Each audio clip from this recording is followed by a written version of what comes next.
जहां पर भी बंगाल में जाते हैं पूरे बंगाल की जनता घुसपैठियों से त्रस्त है।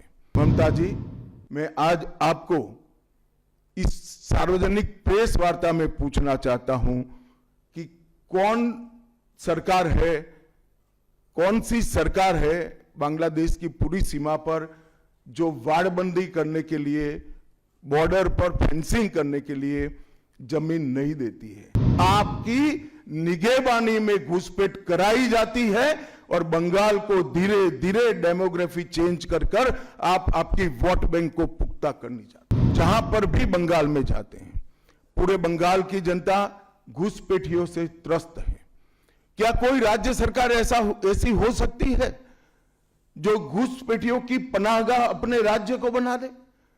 राष्ट्रीय सुरक्षा पर कितना बड़ा खतरा है, इसका जवाब बंगाल की मुख्यमंत्री ने बंगाल के चुनाव में दे। घुसपैठ रोकने के लिए उनके पास क्या योजना है? आर्टिकल 370 हटता है, वो विरोध करती है। सीएए लाकर बंगाल के शरणार्थियों को नागरिकता देने का हम कार्यक्रम करते हैं, वो विरोध करती हैं। और वो ठीकरा फोड़ते हैं कि बीएसएफ है, वो रोक नहीं रही है। ममता जी, मैं आज आपको इस सार्वजनिक प्रेस वार्ता में पूछना चाहता हूं कि कौन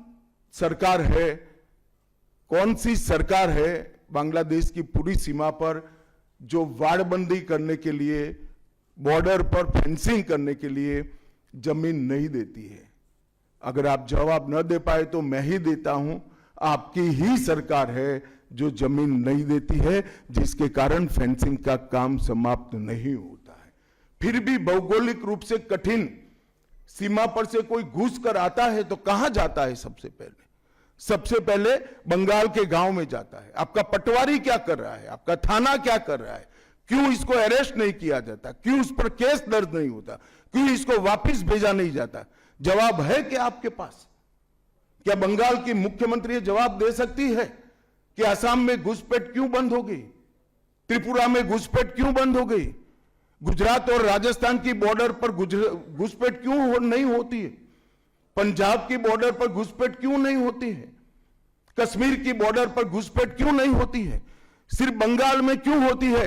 क्योंकि आपकी निगहबानी में घुसपैठ कराई जाती है और बंगाल को धीरे धीरे डेमोग्राफी चेंज कर आप आपकी वोट बैंक को पुख्ता करनी चाहती है। मगर ये लंबा नहीं चलेगा। बंगाल की जनता अब जान गई है और इसके खिलाफ लामबंद भी हो रही है। और मुझे मालूम है अगला चुनाव घुसपैठियों को निकालने के मुद्दे पर और घुसपैठ रोकने के मुद्दे पर लड़े जाने वाला है, क्योंकि न केवल ये बंगाल का अब मामला रहा है। मैं आज बंगाल की जनता को इस प्रेस वार्ता के माध्यम से बताने आया हूं कि बंगाल की बॉर्डर से हो रही घुसपैठ सिर्फ बंगाल का मामला नहीं रहा है, अब ये राष्ट्रीय सुरक्षा का मामला है। देश की संस्कृति को बचाना है, देश की सुरक्षा को सुनिश्चित करना है, तो बंगाल की बॉर्डर सील कर दे, ऐसी देशभक्त सरकार यहां लानी पड़ेगी जो ममता बनर्जी नहीं कर सकती, केवल और केवल भारतीय जनता पार्टी कर सकती।